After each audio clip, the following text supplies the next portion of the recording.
It was a soft morning in Melrose Park, Illinois, the kind where the wind touched your skin like someone whispering your name and then vanishing. The old houses still held onto their sleep, and the bakery across the street hadn't yet flipped its sign from closed to fresh bread inside. A few trucks hummed along the edge of the highway like they didn't want to be noticed. But inside a tiny shop on 25th Avenue, a strange little place with wire cages stacked head high, a young man was already awake. Joseph Aiuppa wiped bird droppings from his hands with a cloth that used to be white. The parrots were screeching again. One of them, a green one with a crooked beak, kept yelling the word money over and over, like it had picked it up from a previous owner with bad debts.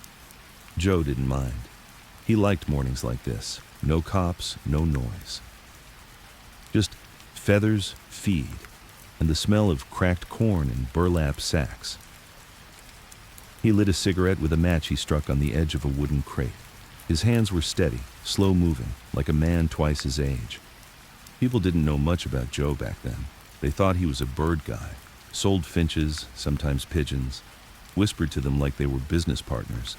Some said he smuggled exotic birds from Cuba. Others said he just liked the quiet, the way birds didn't lie, didn't argue. But those people weren't paying attention. Joe watched everything. Not with wide eyes, no, he watched with stillness. When truckers came in talking fast and paying cash for birds they'd never take home, Joe made a note in his mind. When a man in a sharp suit bought a rare parrot and asked if Joe moved other things, Joe just smiled and said, "I sell what flies." What he meant depended on who was asking. Melrose Park in the 1930s had its own rhythm, Italians on one side, Irish on another, a few Polish shops in between. But one thing tied them together: the need to make money without asking permission.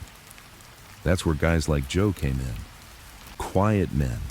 Men with no records and no reason to be noticed. Men who knew how to move goods without moving their lips. It started with birds, but birds were just a front. Behind the cages, behind the walls, there were compartments, hollow boxes filled with envelopes, sometimes cigars, sometimes bonds, sometimes nothing but a whisper.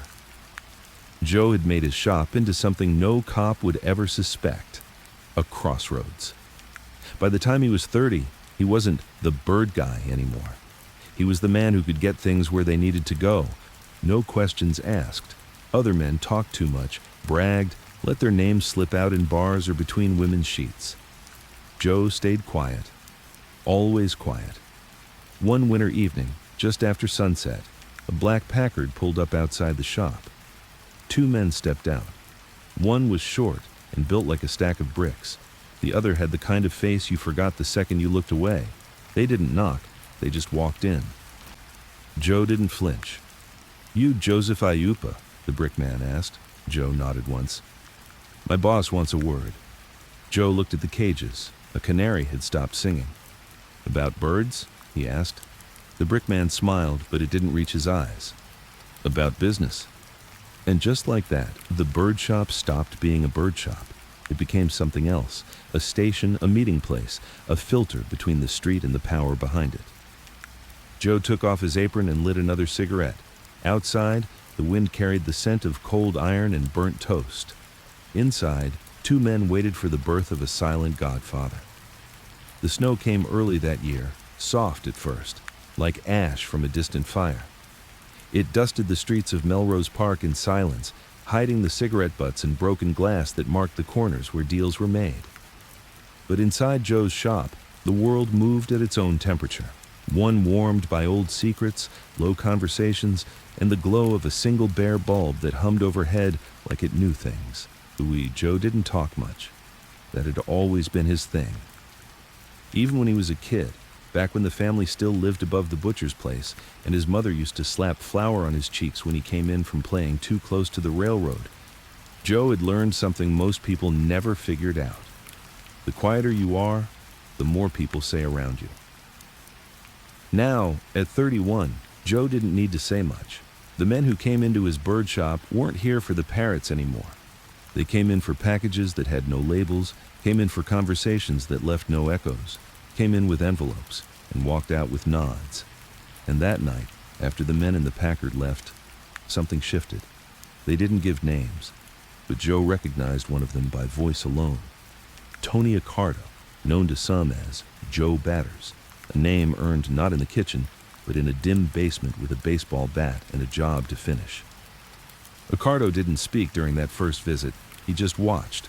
Watched Joe move behind the counter like a man who didn't flinch, didn't ask why.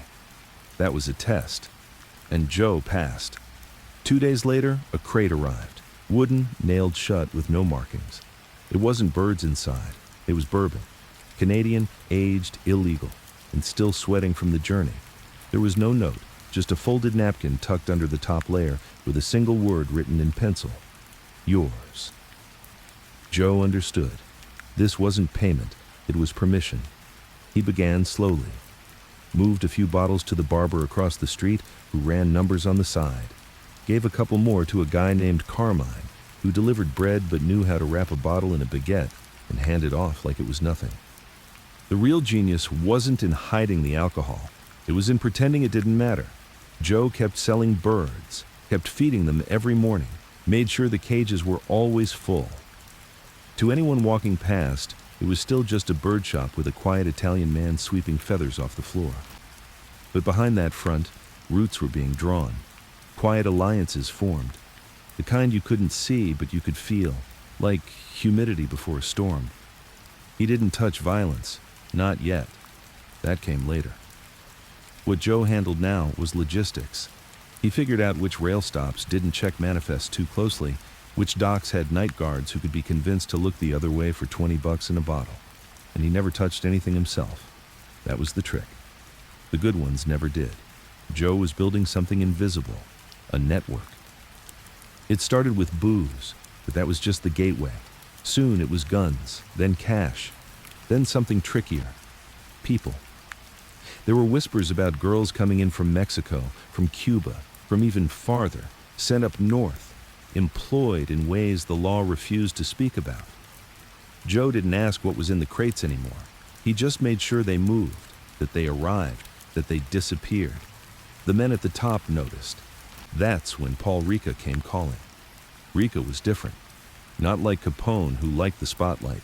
Not like Nitti, who tried to hold the outfit together like a man patching a boat full of holes. Ricca was quieter, calculating, fluent in both Italian and fear. He didn't walk into Joe's shop like a gangster. He walked in like a banker.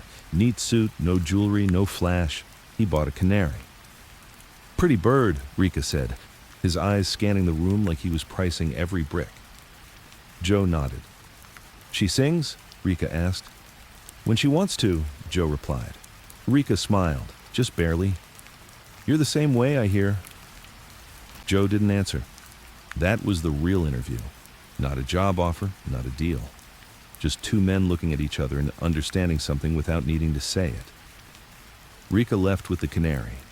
2 hours later, Joe got a call from a payphone. You're going to be our guy west of Cicero. Keep it clean. Keep it moving.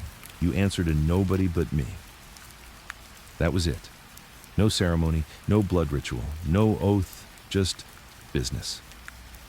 Joe started small, controlled a few bookmakers, moved product through laundromats, slipped bribes to zoning officials like he was leaving tips at a diner. It was all about friction, or rather, removing it. Where he made things easy, and in their world, easy meant valuable. He never carried a gun, never needed to. His power wasn't in his hands, it was in his silence, in the way people leaned in when he finally decided to speak. One of his guys, a kid from downstate named Frankie, who thought too fast and talked too loud, once asked him during a cigarette break, Joe, how'd you go from birds to this? I mean, you don't even look like a gangster. Joe exhaled slowly. I'm not a gangster, he said. Then what are you? Joe took another drag, looked at the city in the distance. Smoke curled like a question mark above his head. I'm a solution. Frankie didn't ask again. The real turning point came in 1943. A shipment was late. Not just late, missing. It was a truck of weapons meant for a guy in Cleveland. Gone, vanished. Joe made 2 phone calls. No threats, no yelling, just names, addresses, questions. 48 hours later, the truck turned up. Driver dead, product untouched, keys in the ignition like it never left. After that, the whispers started calling him Joey O'Brien, a nickname the FBI would later love, though nobody quite knew where it came from. Some said it was because he could pass as Irish. Others said it was because he handled Irish muscle like they were pets. Either way, the outfit took notice. They didn't promote him with a title. The Chicago outfit didn't do titles the way New York did. No capo, no consigliere, none of that drama. But if you asked around Melrose Park, Cicero, even as far as Berwyn, there was one answer. You got to go through Joe. He became the filter, the balance, the man who kept things smooth. He bought a house, modest, one story. White fence, no pool. He still cleaned his own porch every Sunday, still bought bread from the same bakery where his mother used to yell in broken English. But his world had changed. At dinner, there were phones that didn't ring. Men who came to the back door and left without a word. Notes burned in ashtrays before dessert. He never raised his voice, never got caught, never turned up in a mugshot until years later. He played golf with cops, went to funerals with priests, kissed babies at fundraisers for aldermen who had no idea they were being bought with every handshake. And at night, in the quiet, when the city lights flickered like nervous eyelids, Joe would sit in his old shop, long closed now, and listen to the birds. He never got rid of them, even when he was knee-deep in union rackets, gambling routes, and juice loans. He always kept a few birds, maybe out of habit, maybe out of guilt, maybe because something in their song reminded him of the days when he only sold feathers and silence. But there were darker days ahead. Rivals, feds, rats. The outfit was getting restless.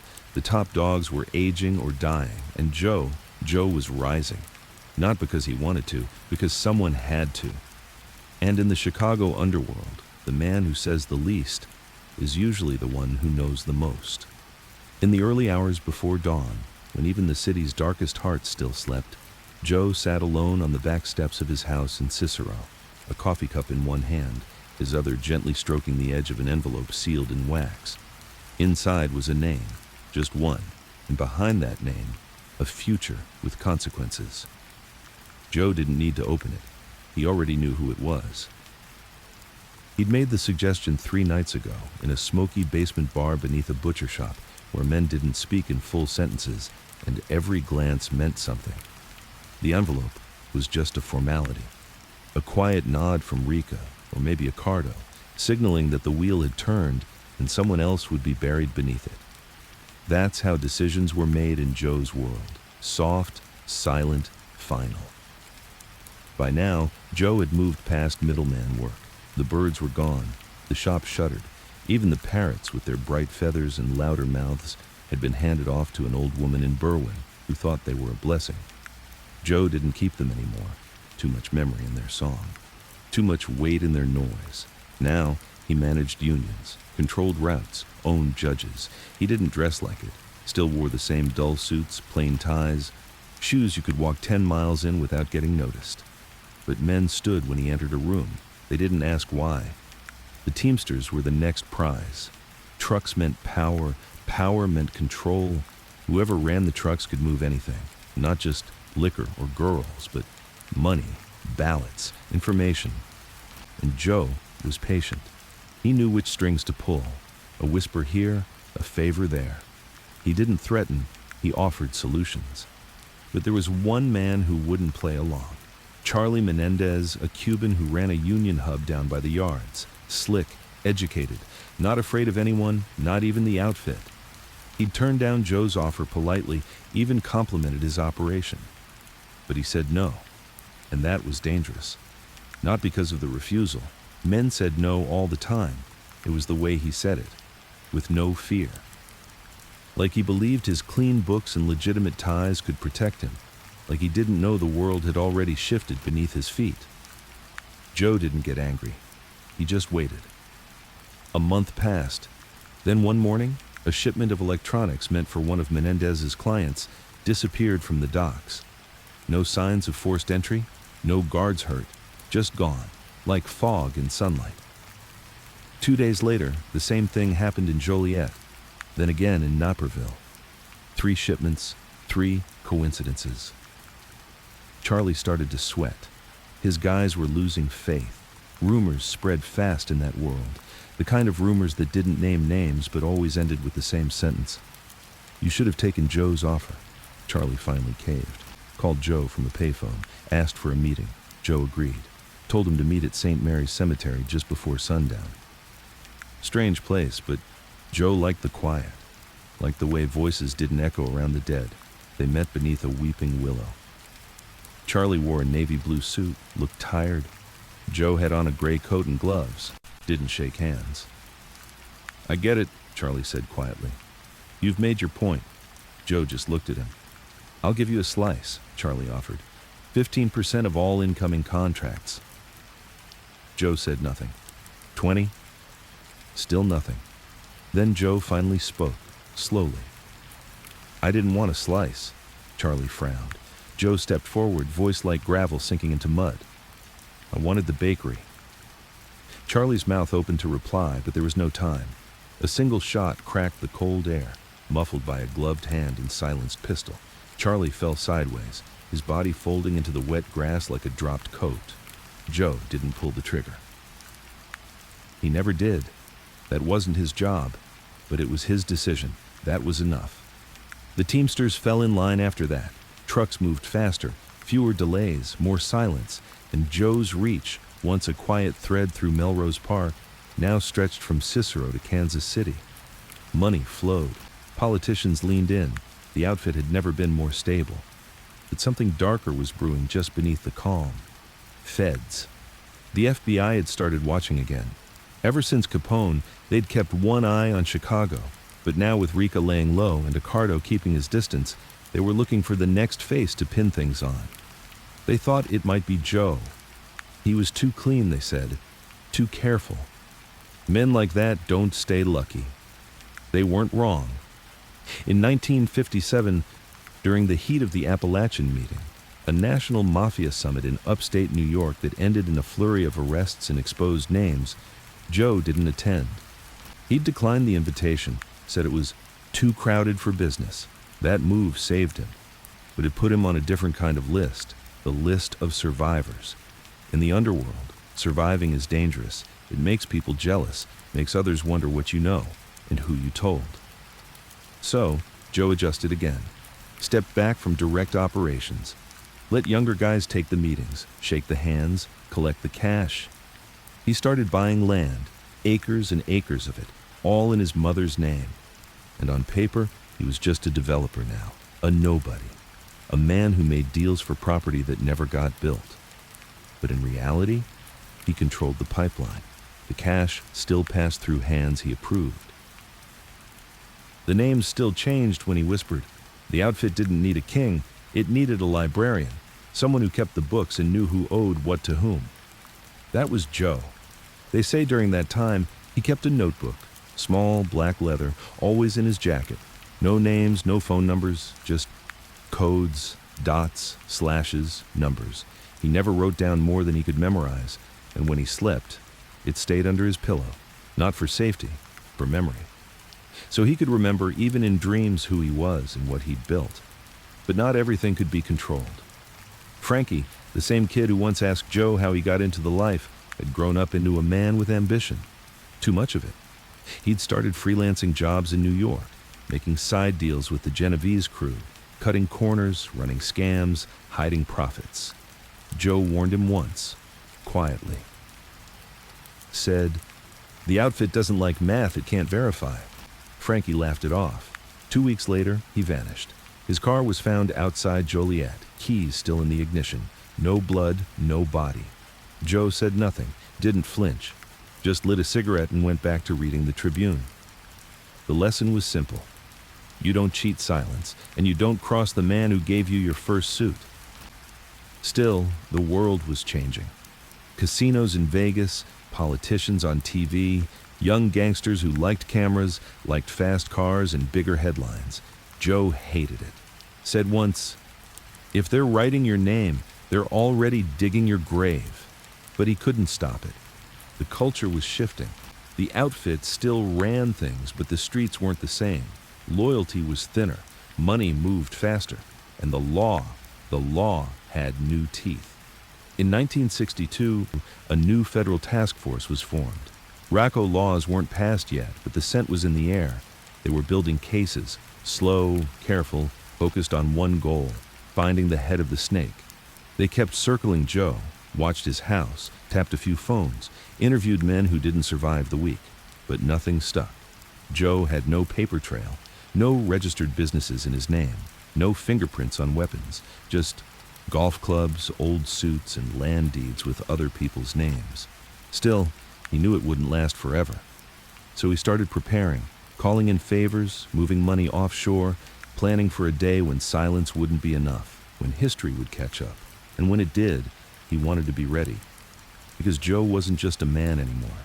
He was an empire, quiet, hidden, but real. And empires don't fade overnight. They fall slowly, one brick at a time. By the time the 1970s arrived, the world had changed, but Joe Aiuppa hadn't. Not really. He still woke early, same hour every morning, before the sun cut across the rooftops of Cicero. He still made his coffee the old way, in a steel percolator his mother once used, and he still walked his lawn like he was checking for cracks in a dam. He didn't trust stillness. Stillness meant something was about to break. The outfit, on the other hand, that was no longer quiet. Not like before. The new generation coming up behind him didn't understand what Joe had built. They didn't respect it, not really. They wanted flash, fast money, names in newspapers. They wanted Vegas. Vegas had become the new frontier. Out west, under neon lights and slot machines, the outfit saw something more than gambling. They saw legitimacy. If they could control the casinos, skim the profits without getting noticed, they could launder their entire operation through bright buildings with valet parking and tuxedo dealers. And for a while, it worked.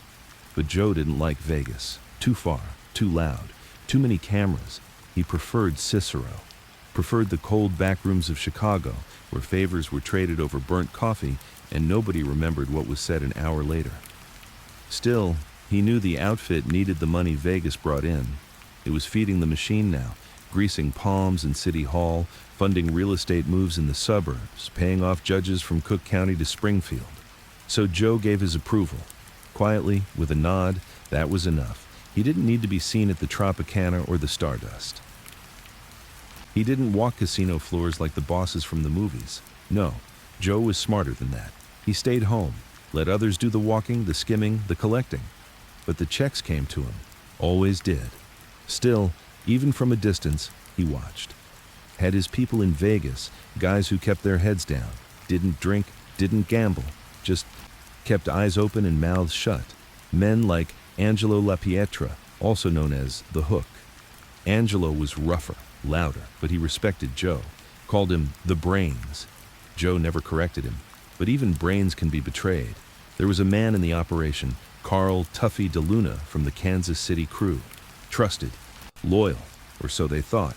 Tuffy kept the books, a dumb name for a man holding the most dangerous thing of all, proof. He kept notes, logs, dates, skim percentages, names, not just his crew's, but Chicago's too.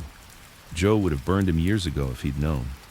But things had gotten sloppy, and when the FBI bugged a restaurant in Kansas City, just a quiet little Italian place where Tuffy liked to meet, it got lucky.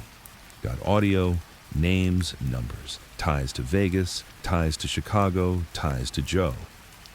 At first, it seemed like nothing, a blip.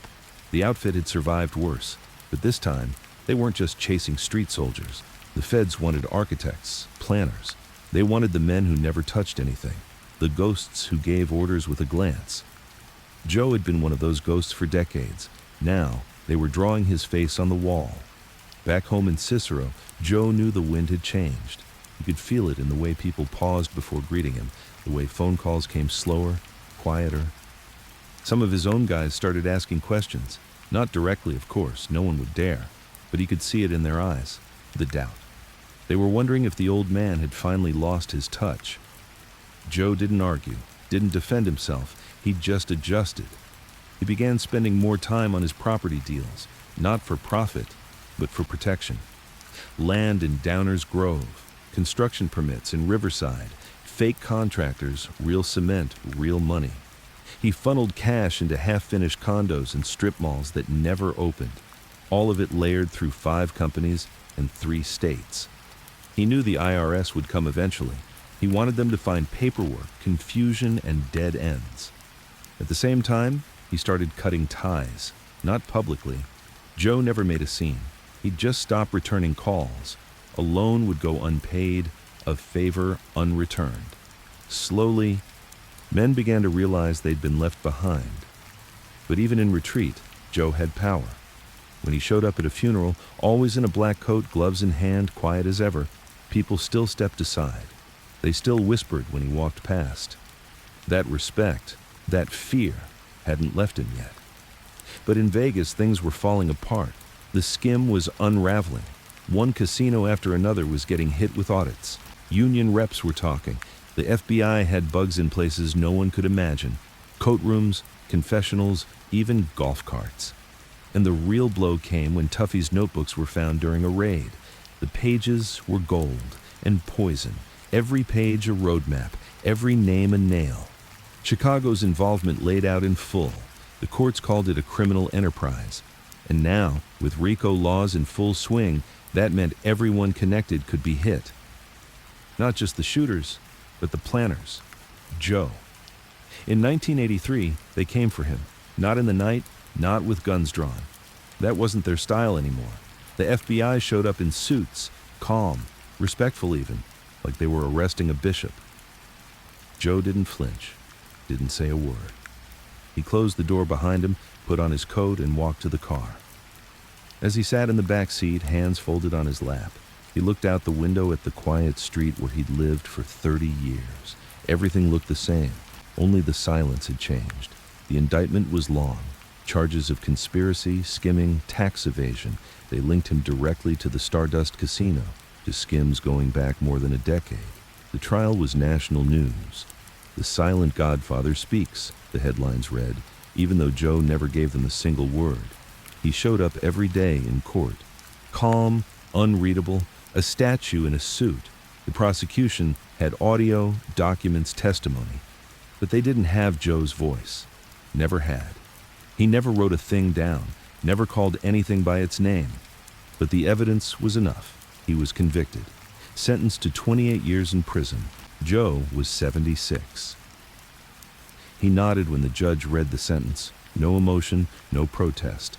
Just a glance toward the back of the courtroom, where a few younger guys sat in cheap suits, trying not to make eye contact. They were already moving on. He knew it. The next morning, Joe was transferred to a federal penitentiary in Texas. Not a bad one. For a man like him, they call it Club Fed. Still, it was a cage. And for a man who once sold birds for a living, a cage was a cruel ending. But here's the thing about Joe. He never saw it as an ending. He read books, wrote letters, walked the yard each morning with the same slow pace he once used in his backyard. He made no complaints, took no favors. Even behind bars, he had power. Other inmates left him alone. Guards addressed him like a boss. He wasn't angry, wasn't bitter. He'd always known this day would come. He told a priest once during a rare visit, "You don't build a kingdom and expect no one to storm the gates." The priest asked him if he repented. Joe just smiled. "Repenting means I didn't mean it." The first thing Joseph Aiuppa noticed in prison wasn't the bars or the gray uniforms or the stink of recycled air. It was the quiet. Not true silence, no. Federal lockups were never quiet. There was always a hum of voices, boots, metal against metal, radios playing half a song from someone else's past.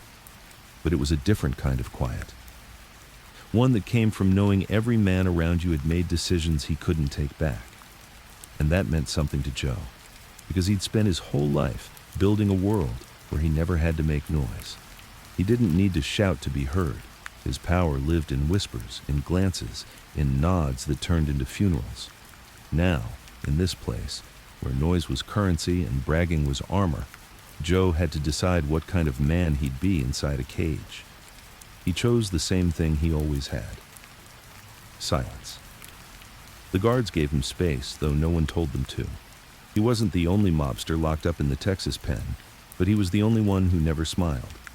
The other guys, some younger made men from Kansas City, a few connected Italians from New Jersey, would throw nods, sometimes try a, "Hey, Mr. Aiuppa, you need anything?" He never responded. He didn't need anything. He walked the yard at the same time every day, 6:15 a.m., before most of the men woke up, before the politics started, when the world was still gray and damp and nobody had anything to prove. He never carried a book, didn't play cards, didn't gamble. When someone asked him once, a Puerto Rican lifer named Nino who ran the kitchen, "What are you in for?" Joe replied without looking up from his tray. "Early retirement." And that was that. People stopped asking. Still, Joe wasn't disconnected. Far from it. Even from behind walls and steel, his fingers were in the wind. Notes came folded into socks. Words traveled between inmates like smoke. Men got transferred for getting too curious. That was Joe's doing. He didn't say how, but people started learning that even in prison, he still had reach. He'd kept something important from the outside world: loyalty. There were still men in Chicago who owed him, who respected him, not the flashy new guys, not the street-level talkers or casino parasites, but the old ones, the quiet ones, the ones who remembered when the outfit was built like a cathedral, not a circus. They sent him money, smuggled food, tobacco, better clothes, not because Joe asked, because they knew what he hadn't done. He hadn't snitched, not once. Not even when the FBI leaned close and said, "Joe, you're in your 70s. We can make this go away if you give us names." He'd looked at the agent like he was studying a mouse trying to roar. "I got nothing to give," Joe had said, "and you already know everything that matters, but not enough to stop it." That was the truth. Because here's what they didn't understand. Joe had already passed the torch. Back in Cicero, a man named John No-Nose DeFranzo had started stepping into Joe's old shoes. A little rougher, a little louder, but smart. Joe had never named him successor. The outfit didn't believe in crowns. But DeFranzo moved like a man with permission. He understood the business, kept things tight, didn't chase headlines. Joe had seen him once before going in, during a private meeting at an auto shop with the lights turned low. They talked about construction rackets, garbage hauling, Vegas money that still flowed through dirty pipes into cleaner banks. But most of all, they talked about patience. Joe said, "The world don't want us loud anymore, so we get smaller, quieter. That's how we survive." DeFranzo nodded, and that was enough. Even from prison, Joe got updates, a list of mayors in their pocket, a judge who just retired, a new car dealership that was actually a shell for a gambling line. He didn't interfere, he just watched. That's what Godfathers do when their kingdom has shrunk to a 6-act 9 cell. And he had time now. So much time. He began writing letters, not confessions, not stories, just lessons. He wrote to no one in particular, pages that started with, "To the next man who wants to last." They were kept in a small folder beneath his mattress, wrapped in a towel. Some days he added one line, some days 3 pages. He wrote things like, "Don't ever owe a man who talks too much. Cops forget, feds don't. Blood is loud, paper's quiet, use paper. Never be the richest man in the room. Be the one who decides where the money goes."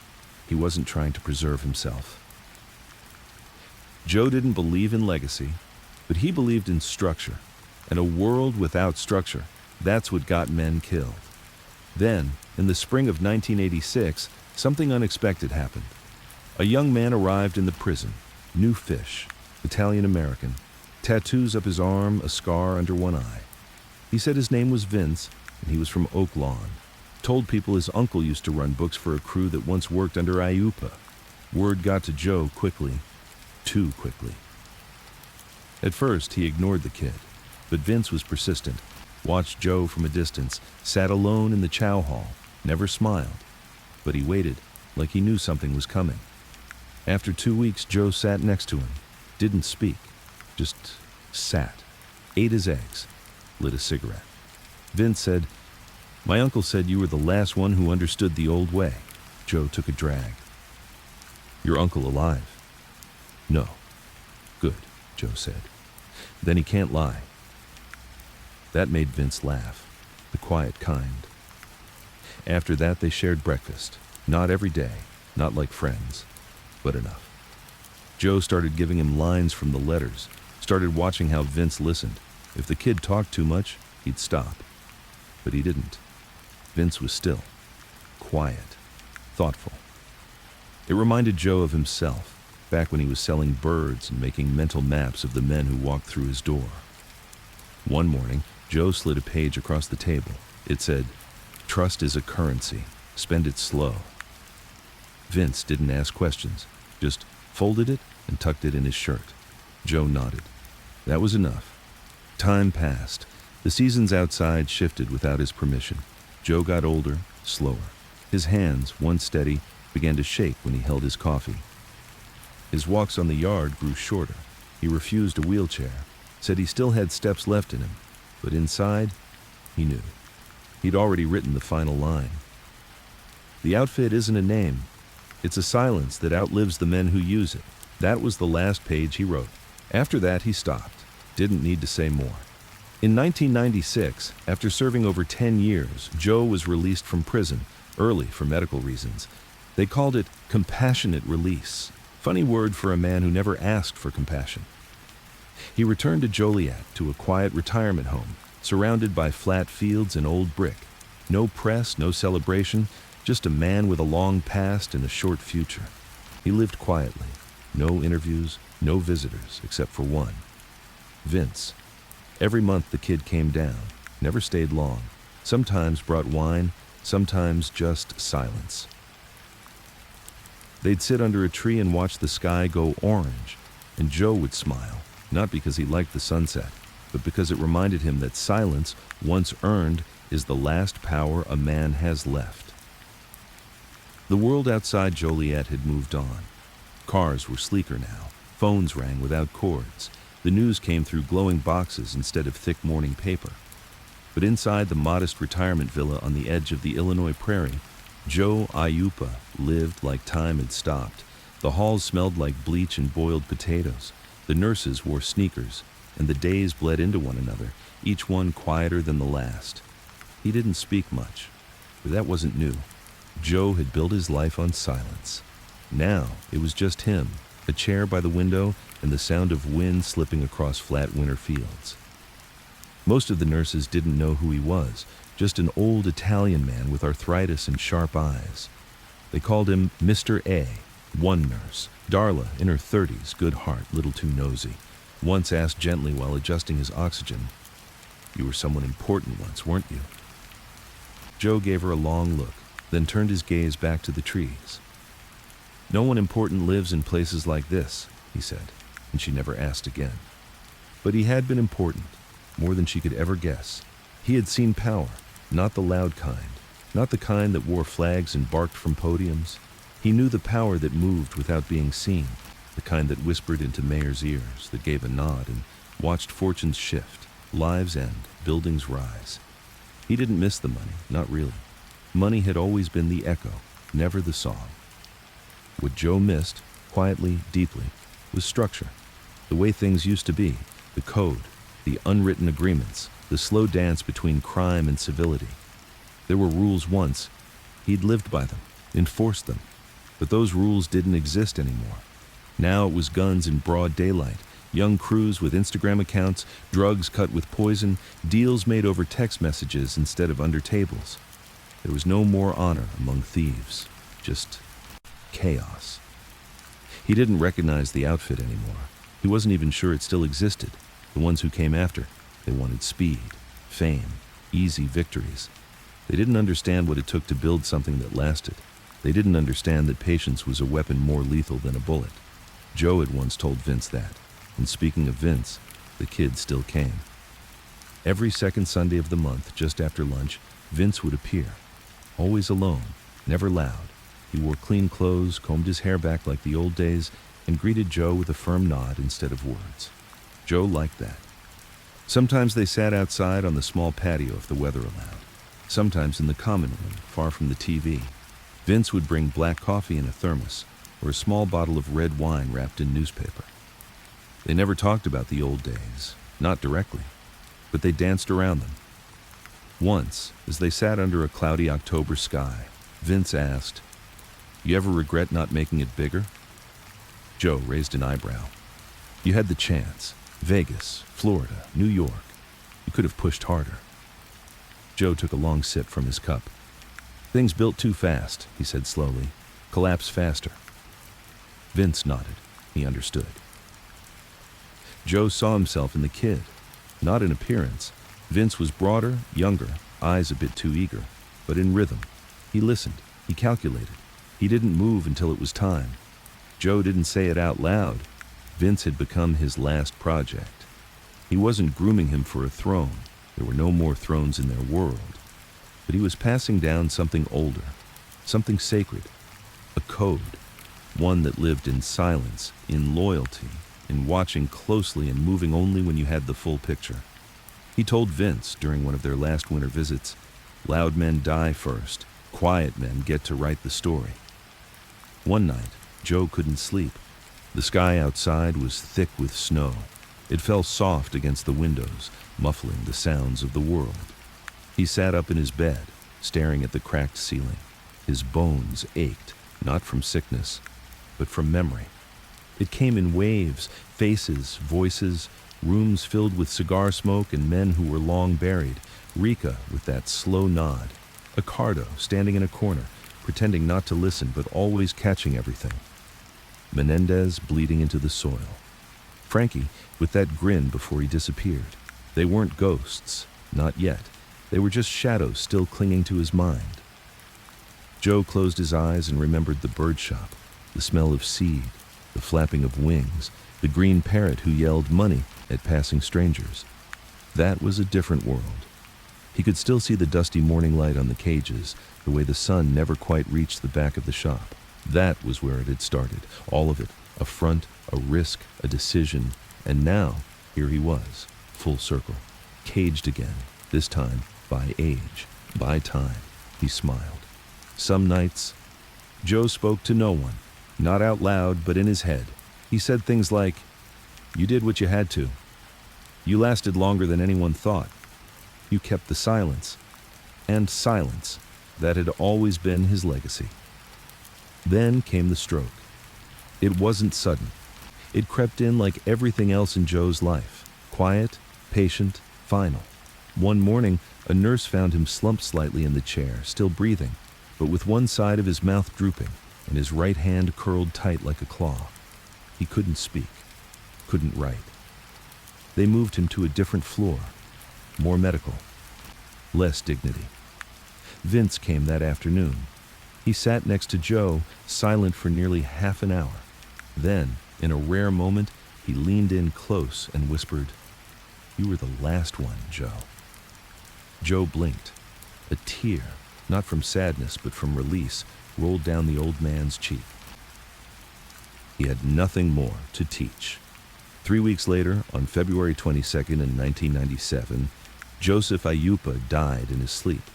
No pain, no sounds, just a slow breath and then none. The news barely made the papers. A 2-inch column in the Chicago Tribune read, "Joseph Aiuppa, 89, former Cicero resident and convicted mob figure, passed away quietly at Joliet Medical Center. He was released early from prison due to health complications, survived by distant family. No public service scheduled, there were no flowers, no wake. The outfit didn't send anyone. But Vince was there. He stood alone at the burial plot, a light wind brushing his coat. He didn't cry, didn't speak. He just placed a single item on the coffin before it was lowered, a tiny bird cage, empty. Joe had always said, "What flies away never forgets the cage it came from." It started with the phone call. Not an urgent one, not the kind you expect when someone dies. It came 2 days after Joe's funeral, just as Vince was tightening a bolt on the hydraulic lift in his uncle's old body shop. The shop still bore the fading paint of a name no one remembered, but it sat on good land in Cicero, next to a closed-down bakery and across the street from a former union office now leased to a tax accountant who never asked too many questions. The voice on the line was calm, older, clipped. Mr. Aiuppa told me to call if he didn't answer. That was all. No name, no further instruction, just an address scribbled in pencil on the back of a matchbook. Vince drove out that night. It was winter again, a cold that made your bones ache. The streets were mostly empty, dusted with salt and tire slush. The building was tucked behind an old truck rental yard. No signage, just a red door with a cracked peephole and a buzzer that didn't buzz. He knocked once. A man answered, middle-aged, glasses, thick neck, suit that didn't quite fit. He opened the door wide and nodded once. No words. Inside, the air was warm, dry, smelled faintly of cigar ash and floor polish. There was a round table, a lamp overhead, nothing else. The man handed Vince a file folder. Inside it, property deeds, a list of bank accounts, codes, old ledgers with names Vince didn't recognize, and a handwritten note that said, "He earned this. You protect it." No signature, but the handwriting was Joe's. Vince didn't know what to feel. He wasn't a boss, wasn't even a made guy. He'd grown up around the edge of things. Uncles who took bets, cousins who ran numbers. He did odd jobs, moved cash, cleaned up problems. But he never wanted to be the king. That wasn't his game. Until now. What Joe had left him wasn't money. That would have been easier. What he'd left him was control, or at least the blueprint of it. A web, quiet, buried but still alive. Real estate hidden in plain sight. Shell companies wrapped inside each other like Russian dolls. Old crews with no leadership, and more importantly, respect. Silent, invisible respect. Because word got out fast, Joe gave it to Vince. Nobody said it out loud, but it passed through bars, barber chairs, and back rooms like smoke. The old guard, what was left of them, didn't argue. Joe hadn't had a son, hadn't crowned a lieutenant, but he chose someone. And in their world, that meant more than ceremony. Vince didn't rush into anything. He spent weeks going through the files, learning, mapping. He rented an apartment in Bridgeport under a fake name and set up a workspace with a corkboard covered in strings, papers, photos. Old school, analog, no digital footprints.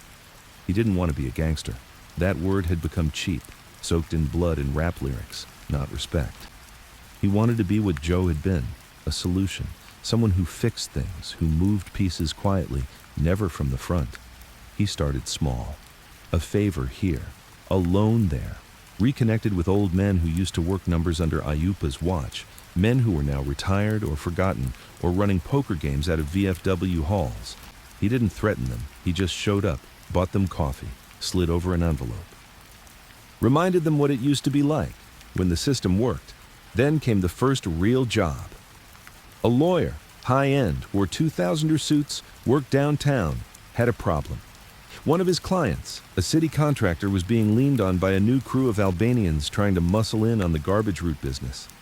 The lawyer, smart as he was, couldn't talk to street guys. He needed someone who didn't have an office, but had influence. He reached out to Vince, through a retired union man who used to know Joe. They met in the back of an upholstery shop in Berwyn. The lawyer was nervous. He kept glancing at the door. "You're Joe's guy?" Vince just nodded. "I don't need blood, just breathing room." Vince lit a cigarette. "That's how we do things. People bleed when they don't listen." The next night, Vince sent a man named Marco, a quiet ex-con who'd once handled collections for a South Side crew. They paid a visit to the Albanians, didn't break bones, just made it clear that Cicero still had rules. That garbage didn't move without permission. The problem went away. No bodies, no headlines. And the lawyer. He paid on time, every month, always in cash, always with a nod. That's how it started. But the streets had changed since Joe's time. The feds had bigger teeth. Wiretaps, drones, informants embedded so deep they forgot who they were. And the new crews didn't respect the old code. They made messes, got high on their own product, filmed fights, went viral. They laughed at guys in suits. Vince didn't care. He wasn't trying to be them. He dressed like an insurance adjuster, paid his taxes, drove a used Ford, ate breakfast at diners with no cameras. He built a crew, small, loyal, disciplined. Men who owed him not because of money, but because he fixed problems. One guy had a brother with a gambling debt and 2 broken fingers. Vince paid it off, no strings. Another had a sister trying to open a daycare but got hit with zoning issues. Vince made a phone call to a man who remembered Joe. No violence, just pressure applied the right way. Word spread, fast and soon. Vince wasn't just the kid Joe mentored. He was the man you went to when you needed things handled, quietly. But pressure brings enemies. One night, Vince got a letter slid under his apartment door. No name, just a Polaroid photo. Vince walking down 26th Street. And a note. "We don't want old ghosts in our city." He didn't react, just folded it, burned it in the sink, and went on with his day. He knew who it was. A Serbian crew out of North Chicago. Loud, reckless, armed like mercenaries. They were trying to build a name by taking turf. Vince had seen this before. And he knew how Joe would have handled it. Not with bullets, with pressure. He found out where their money came from. A chain of laundromats registered under a cousin's name. He didn't touch them directly. He made calls. Health inspectors showed up. Fire marshals. Suddenly, the cousin couldn't operate a single business. Banks froze accounts. Employees got questioned. Then, Vince did something smarter. He offered help. A lawyer. A solution. A lifeline. In exchange for silence. The message was clear. You can fight, or you can survive. They backed off. Not because they feared him, but because he gave them a future. That was power. That was Joe's way. And on it went. By the time spring arrived in 1998, Vince had restructured over half of Joe's former assets. Most people never even knew. He didn't call it the outfit. He didn't call it anything. He just moved pieces, balanced systems, grew quietly. Some men build empires with armies, others with silence and structure. Vince knew which one lasted longer, and every month, without fail, he still visited Joe's grave. Same small cemetery, same patch of grass. No headstone, just a plaque with a name most people walked past. He'd sit for a few minutes, sometimes talk, not much, just lines like, "I kept the code. We're still quiet. They don't know who's really in charge, and that's how we keep it." Then he'd get up, adjust his coat, and disappear back into a world that forgot Joseph Aiuppa ruled it once, without ever raising his voice. The first time Vince killed a man, it wasn't for revenge. It wasn't even personal. It was for balance. It happened in late August 1998. Chicago's summer heat clung to the brick like a fever. Cicero smelled like gasoline, hot concrete, and deep-fried food from the same 5 trucks that circled every block. But beneath the buzz of lawnmowers and kids' laughter, Vince felt the weight of something shifting. It started with a whisper. A bartender, one of Vince's guys, called from a back line. "Something's off," he said. "There's a kid, talks too loud, new face, claims he works for you." Vince didn't need more than that. He'd built his entire presence, his entire model, on quiet control. He didn't operate like the others. No flunkies flashing chains. No runners bragging in bars. His reach worked like plumbing. Hidden, clean, efficient.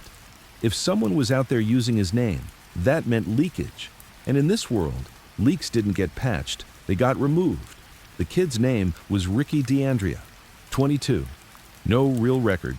Hung around a few clubs on the west side, always in someone else's borrowed jacket, always talking a little louder than he should. He had charm, no doubt, the kind of smile that got him out of tickets, maybe into beds. But charm wasn't currency in Vince's system. Loyalty, silence, and discipline, those were. Vince watched him first, from afar. Had a man follow Ricky for 5 nights, learned his rhythm, who he met, where he drank, who he tried to impress. The reports were bad. Ricky was flashing envelopes, saying things like, "I'm one of Vince's guys," promising protection he couldn't offer. Taking cuts off the top from poker rooms he had no claim to. It was reckless. But what made it dangerous was how believable he sounded. Joe used to say, "The lie that hurts you most is the one that sounds exactly like something you would say." And Ricky's lie? It was clean. Simple, plausible, too plausible. Vince gave him one chance, had him brought in. Not to a warehouse, not to a back room. No threats. He invited him to breakfast at an old diner on 18th. Booth in the back. Coffee that tasted like metal and eggs that came out too fast to be made with care. Ricky walked in, grinning. "You're Vince?" Vince nodded once. "Sit." He let the kid talk. Let him dig the hole without even handing him a shovel. Ricky said he was just trying to make a name, said he was doing what Joe would have wanted. He even tossed in a line about respecting the structure, a phrase he must have overheard and repeated without understanding. Vince listened, then asked one question. "Did Joe ever say your name?" Ricky blinked, hesitated. That was all Vince needed. "You're done," Vince said, and that was the end of the meeting. 2 nights later, Ricky was found in a motel off Route 30. Clean hit. No signs of a struggle, nothing stolen. Police called it a suicide. Friends blamed pills. The coroner noted a strange angle to the neck, consistent with pressure. But Vince knew it wasn't about death. It was about preserving silence. Joe had once told him, "Sometimes a whisper has to be buried before it turns into a scream." The hit changed Vince, not outwardly. He still dressed the same, still kept his routines. But inside, something cracked open. He realized that power, even soft power, demands a toll. And the toll isn't just blood, it's conscience. It's the small erosion of soul that comes with every problem solved the old way. He didn't feel guilt, not exactly, but he felt heavier. He started writing in a small black notebook. Not names, not details, just thoughts. Lines like, "Every empire has a sewer. The man who cleans it shouldn't come out smiling. Do it clean, do it fast, then carry it alone." That last one, he underlined it 3 times. That fall, his world expanded again. A real estate tycoon, someone high up with real pull, came asking for help. His name was Howard Teller, big in Northside development, known for shady campaign donations and fake consulting contracts. Teller had gotten tangled in a union dispute, laborers who were threatening to slow down a project unless they got paid off. Teller had tried to bluff them. Now they were on strike, and the city was breathing down his neck. He needed movement. He needed someone like Joe. But Joe was gone. So Teller found Vince. Their meeting was clinical, held in a corporate suite on the 21st floor of a loop office tower. Leather chairs, tall windows, a view of the skyline like a silent painting. "I don't want to know details," Teller said. "I just want it handled." Vince didn't say yes, not immediately. He just said, "That'll cost," and it did. 3 weeks later, the strike was over. A new labor rep had been elected. Teller's permit applications sailed through.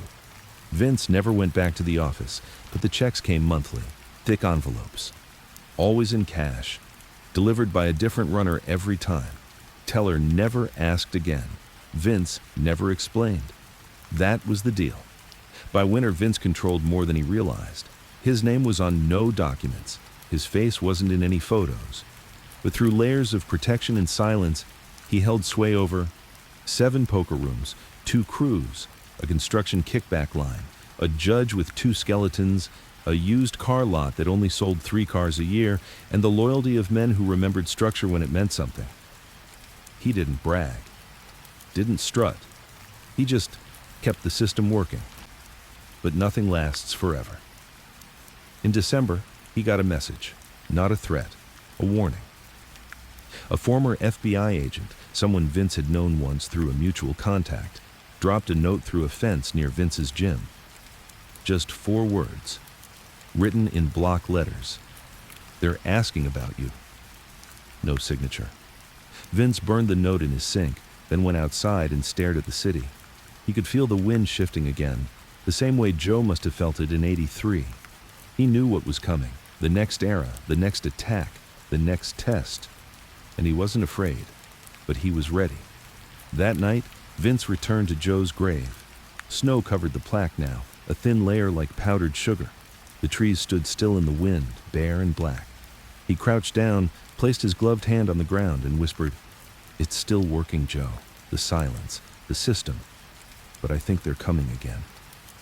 No reply, just the wind, just the dark. But in his chest, Vince felt something steady. Not pride, not fear, responsibility. Because Joe didn't build an empire for fame. He built it so that men like Vince could stand over cold graves and still know what to do next. The knock came at 4:12 a.m., not the loud, crashing kind.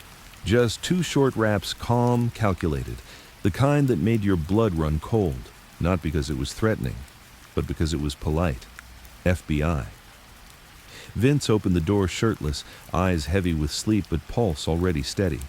2 agents stood there, both in suits, no vests, no guns drawn. One older, gray at the temples, the other younger, eyes too sharp like a man who smiled only when the cuffs clicked. Vince Di Pasquale. He didn't flinch. Yeah. We'd like to ask you a few questions. You're not under arrest, which meant they were fishing. Vince stepped aside. You want coffee or a lie? That made the older one chuckle. We'll take the lie for now.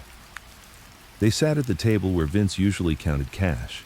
Tonight it held only a half-burned candle, a black mug, and a folder Vince had left out on purpose, full of meaningless invoices from a fake pressure washing company he used to keep local taxes off his scent. The younger agent, his name was Sloan, opened a manila envelope and spread out some photographs. A few were blurry. One was clear. It showed Vince sitting at a corner booth in a Greek restaurant on Pulaski Avenue, across from a man in a beige coat. Recognize him? Sloan asked. No. You sure? Because he recognized you. Name's Alfred Leone. He's wearing a wire now. Vince stayed quiet. Let the weight of the room settle. He says you offered him protection in exchange for a piece of his book. Vince shook his head, slow. That guy's got a nose for fantasy. The older agent leaned in. We don't need you today, Vince. We need you 6 months from now, when the dominoes fall. Funny, Vince said, sipping his cold coffee. I never saw myself as a domino. You're not, the older one said. You're the one holding them up. And then they left. No arrest, no charges, just a message. We see you. Vince sat in silence after they left. Didn't move for 10 minutes. His eyes traced the tile lines on the kitchen floor like a chessboard. Then, finally, he got up, walked to the safe behind the pantry, and pulled out a second phone, one that hadn't rung in 6 months. He dialed a number with no name. 3 rings. A voice answered, Is this about the kid with the wire? That was Marco, the only man Vince trusted to ask the question before being told the problem. Vince answered with just one word. Contain it. Marco didn't ask how, just said, by morning, and it would be. But that was the easy part. The real problem wasn't Alfred Leone, it was why now. Why had a low-level bookie who barely cleared $5,000 a month suddenly flipped? It didn't add up, until it did. Vince's accountant, a jittery man named Richie Cruz, called the next afternoon. He sounded like he was about to pass out. Your name's in a folder, Vince. What folder? They hit Teller's offices. Vince's stomach tightened. Howard Teller, the real estate tycoon Vince had helped out with the union issue, was under federal indictment.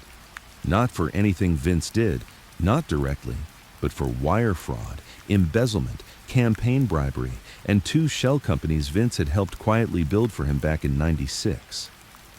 Those companies? They were full of paper, and someone had flipped inside Teller's house, a secretary or maybe a son or both. Either way, the feds had it. Now they were coming around connecting dots that were never meant to exist. Vince had built his empire on silence. But paper? Paper doesn't shut up. He pulled out the black notebook Joe once gave him. The pages were yellowing now, but the words still rang true. One phrase burned in his memory. Money gets you noticed. Silence gets you remembered. But paper gets you killed. Joe had written that in 1981, during the heat of the casino skimming cases. And here it was again. Paper. Vince moved quickly. He liquidated 3 fronts, closed the fake car dealership, moved his poker rooms, burned 2 storage units, moved offshore cash to a friend in Malta, not out of panic, strategy. The game wasn't over, but the board had shifted. He met with Marco 2 nights later in an empty gym in Brookfield. Marco lit a cigarette and leaned against a weight rack. Someone's leaking, from inside. Vince nodded. Find the crack, quietly. And what if it's not a man? What? Marco looked up. What if it's the machine? That stopped Vince cold, because Marco was right. This wasn't just the feds digging through old photos. It was databases, digital trails, financial AI systems that flagged things men used to bury with bribes. The world Joe had ruled was built in paper and whispers. This one, every whisper left a footprint. The leak, it turned out, wasn't a man. It was a document scanner, a scanned invoice, uploaded to a state server by an intern in a zoning office, cross-referenced by software, flagged by pattern recognition. From there, a junior analyst in the DOJ's criminal unit followed the trail. Not because he knew who Vince was, but because the algorithm told him it was interesting. That's what scared Vince most. Not rats, not feds, but a machine that couldn't be bribed, couldn't be reasoned with, couldn't be shot, just numbers feeding other numbers until one day it reached a name, his name. He started shutting it all down, cutting ties, paying men to walk away, letting long-time earners go dormant. Some resisted. But Vince didn't argue. He just explained it once. The system doesn't protect us anymore. We go back to what Joe taught, small, smart, and silent, or we go down. Most listened. A few didn't. One, Carmelo Lips Soriano, tried to set up his own crew downtown. Flashier, younger, offered better payouts, but he got sloppy, spoke too loud. 3 weeks later, he was found outside his club. Not dead, just broken, his mouth taped shut, hands crushed. No one claimed the hit. Vince didn't need to. The message was simple. You don't shout in a house that was built on whispers. Vince's empire shrank, but it didn't disappear. It evolved. He went back to Joe's roots. One room, one operation, fewer men, cleaner money. But he changed one rule. No paper, no digital, nothing you can email, scan, or screenshot. All memory, all face-to-face. He started wearing older suits again, switched back to cash-only diners, used payphones, even taught 2 of his new guys how to run carrier drops, dead letterboxes in bus terminals and park benches. Old school, harder, slower, but undetectable. The kind of crime that can't be prosecuted because it leaves no trail. One night, in a booth on the south side, Marco asked him, "You ever get tired of carrying this thing?" Vince looked out the window. The city blinked under a fog. "Tired?" he said. "No, but sometimes I wonder who it's really for." "You?" Vince shook his head. "No one like me builds a thing for himself. We build it because someone taught us how, and we don't want to be the one who let it die." In the spring of 1999, Vince returned to Joe's grave. This time, not alone. He brought a young man with him, Anthony, 19, wiry, quiet. Vince had been watching him, cleaning up jobs, fixing problems, saying little, listening more. They stood in silence. Vince placed a coin on Joe's plaque. Anthony asked, "Who was he really?" Vince said, "He was the man who taught me how to survive without being seen." Anthony nodded. "Is that what you're teaching me?" Vince paused. "No," he said. "I'm teaching you how to survive after I'm gone." Because Vince knew the truth now. Empires don't fall when a king dies. They fall when no one remembers how to rule in silence. Vince had always believed in preparation. That's what separated the survivors from the stories. The men who planned not just for today, but for the day after they were gone. Joe had taught him that. No fancy advice, no dramatic speeches, just a way of living, a method, a rhythm. One that didn't care about who was watching, because the point was no one should be watching. But these days, everyone was watching. Phones with cameras, cameras with microphones, microphones connected to satellites, people talking, recording, sharing. The rules had changed, not because the crime was different, but because privacy had become extinct. And in that kind of world, Vince understood something brutal. You don't hand off an empire anymore. You hand off the instructions to destroy it before it gets caught. He started grooming Anthony with quiet precision. The kid wasn't flashy, which was good, but he had nerves. Not nerves of steel, just nerves. The kind that tensed up before a hard conversation but never cracked under pressure. Vince liked that. Fear was useful. Fear meant the kid understood what was at stake. Their sessions weren't long. Vince didn't do speeches, didn't waste time with Mafia folklore or stories of glory days. What he gave Anthony was real, practical, and cold. Each week, the kid learned something deeper. Lesson 1, how to look like you're listening when you're planning. Lesson 2, how to burn a ledger without lighting suspicion. Lesson 3, how to make a man feel like saying yes was his idea. They sat in diners and back rooms, in warehouses that smelled like oil and sweat, always at night, always off the grid. Vince would slide over a note and Anthony would read it, memorize it, then burn it in an old Altoids tin.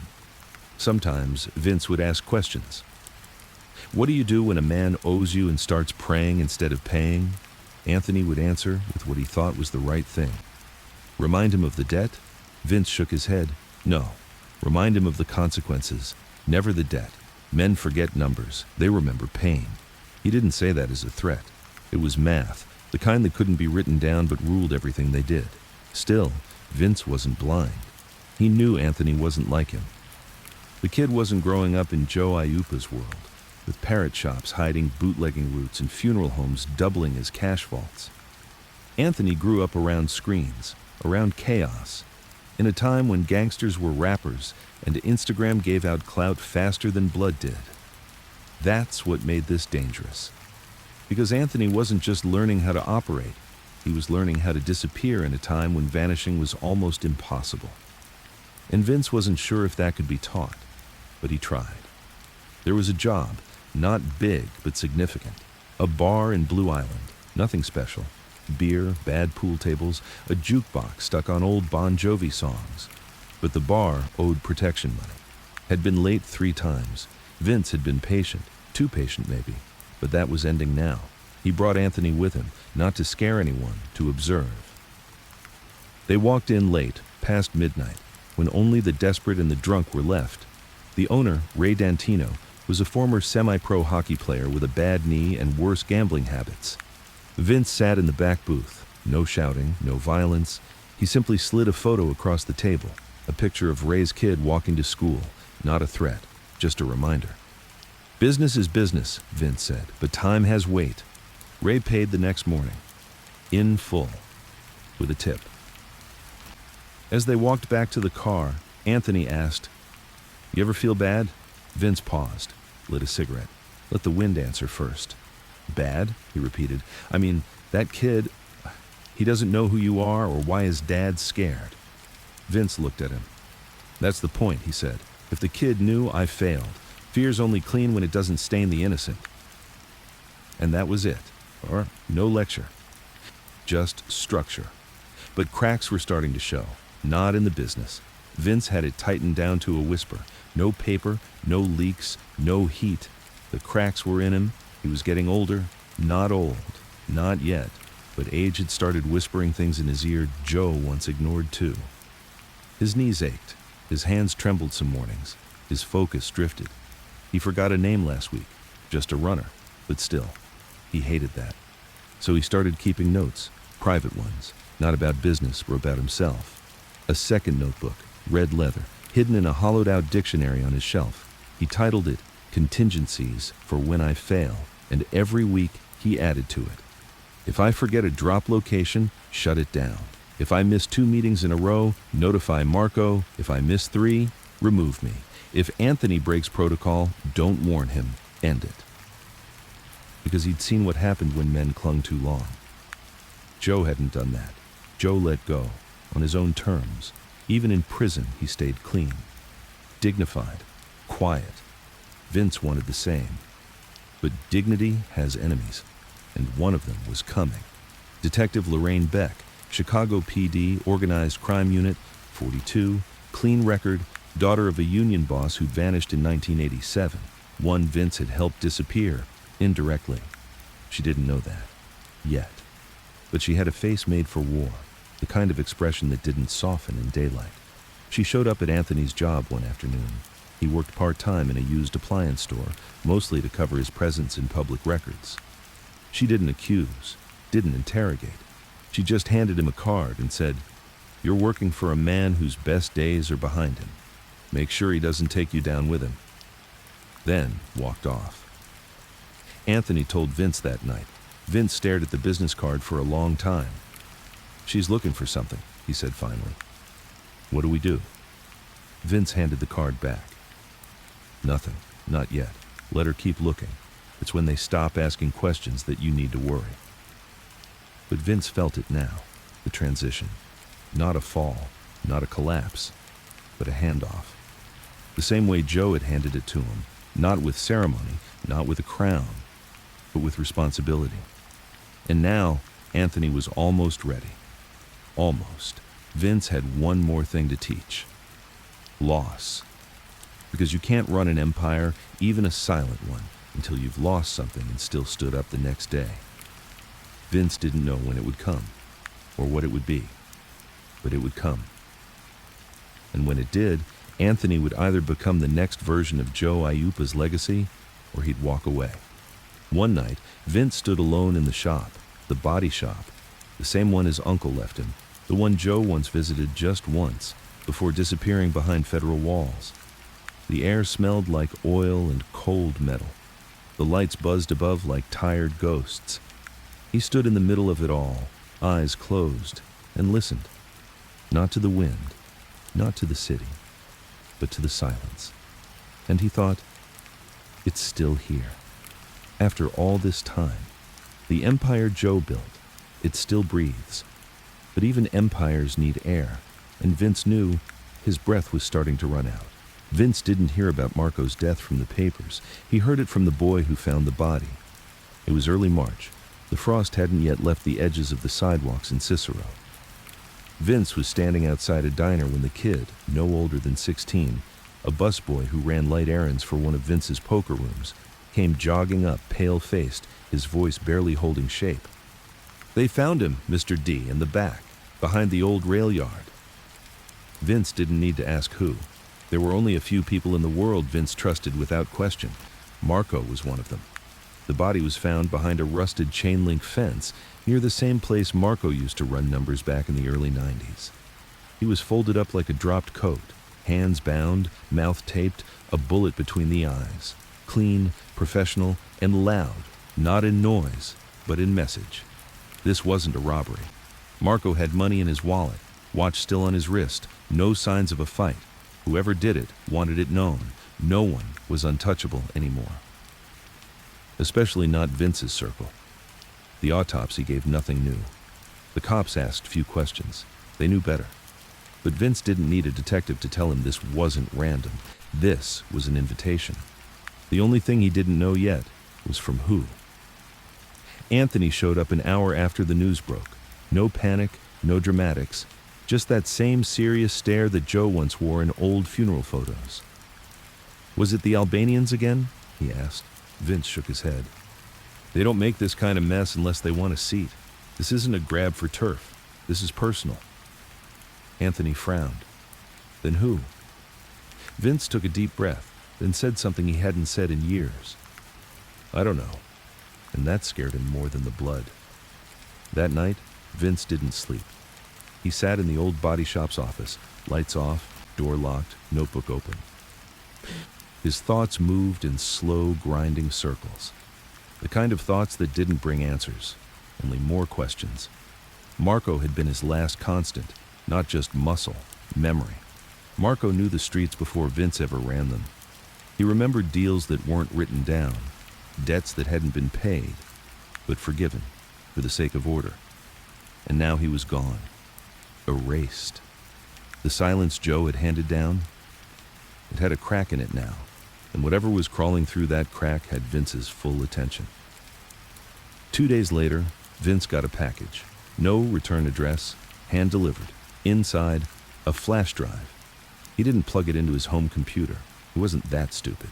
He drove to a community college library across town, used a public PC in the back near the law books, and waited while it loaded. The folder opened slowly. Inside, photos. Dozens of them. Vince, Anthony, Marco, the poker rooms, teller's office, even Vince at Joe's grave. Whoever took them had time, money, range. But the last photo stopped Vince cold. It was a photo of Joe Aiuppa's original birdshop, taken 2 nights ago. Vince stared at the timestamp. February 28th, 2 days before Marco's body dropped. The message wasn't just intimidation, it was symbolic. Someone wasn't just watching, they were targeting the legacy. Vince lit a cigarette on the library steps, ignoring the no-smoking signs.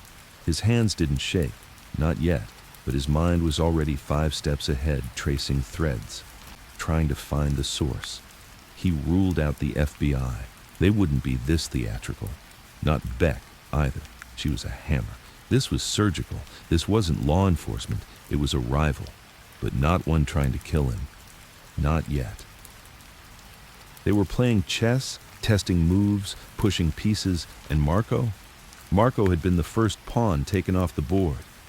That night, Vince called Anthony to meet at an old gas station out in Lamont, a place so quiet, even the wind made noise. He laid it all out, the photos, the grave, the old bird shop. Anthony listened, jaw clenched. He didn't ask why. He asked who. And Vince had an answer now. Vegas, he said. Anthony's eyes narrowed. I thought Vegas died with the skim. Vince shook his head. Parts of it did, but not all. The old crew's buried deep. They want back in, and they want to erase the past first. Why now? Because they know I'm not building something anymore. I'm trying to preserve it. That makes me a liability. And Marco was a message.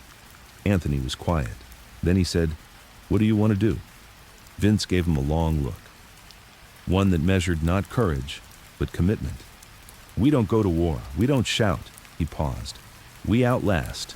Joe had taught him that too. You never fight the storm. You find shelter, and then you wait. But the shelter now had to be reinforced. Vince pulled Anthony deeper into the core, showed him the full map, every safe house, every contact, every back channel. He gave him the ledger, not written in numbers, but in code only 2 men alive could read. Joe would have called this insurance. Vince called it the test. Because soon, Vince would have to disappear, not out of fear, out of strategy. Because the next attack wouldn't be physical, it would be public. 2 weeks later, the papers ran the story. Federal task force announces corruption probe linked to organized crime legacy in Illinois. Vince's name wasn't in the headline, but it was in the footnotes, just once, a brief line. Investigators have not ruled out connections to mid-level figures rumored to be associated with the remnants of the Chicago outfit. That was enough. Enough to draw attention, enough to stir whispers, enough to make Vince disappear. He did it clean. Froze all personal accounts, sold the house to a shell LLC, packed 2 duffels, clothes in one, paper in the other, left the cell phone in a mailbox in Chinatown, and at 3:44 a.m., he walked out of Chicago under the cover of Lake Michigan fog, heading west, alone, no send-off, no goodbye, just silence. The same way Joe had left the world behind. Anthony took over, not officially, not loudly, just stepped in, started answering the calls, balancing the payments, smoothing the cracks. He didn't try to be Vince. He followed his instructions, and when people asked him if Vince was dead, he always said the same thing. We don't talk about ghosts. And somewhere, in a nameless town between Kansas and Colorado, Vince rented a small room above a hardware store. Paid cash, no ID, no questions. He worked mornings, fixed tools, stayed quiet. At night, he'd sit by the window and write, not in ledgers anymore, just thoughts, warnings, lessons for no one, or maybe for the last man who'd ever need them. He wasn't lonely, he wasn't scared, he was preserving something, something the world didn't understand anymore, something that started in a bird shop and lived on in silence. Anthony hadn't slept in 2 days, not because he was afraid. He'd moved past fear the moment Vince disappeared. What kept him awake was responsibility. A kind of pressure that couldn't be seen but sat on his chest like a stone. Vince had left him the map, the codes, the contacts, all of it. But no matter how thorough the preparation, Nothing could prepare him for the sound of those first calls. The guys who used to check in with Vince weekly, they now called hourly. They wanted updates, reassurance, orders. Some asked, "He dead?" Some whispered, "Did he flip?" One even said, "If you don't know where he is, then we've got a problem." Anthony said nothing to any of them. He took down names, measured tone, watched reactions. That's what Vince would have done. Gathered intel first, moved second. Marco was gone. Vince had vanished. And in the sudden vacuum of leadership, Anthony knew he wasn't being accepted. He was being watched. Everyone was waiting for him to screw up. For the first ripple, for the first show of fear. But Anthony had studied the blueprint Vince left behind. The real one.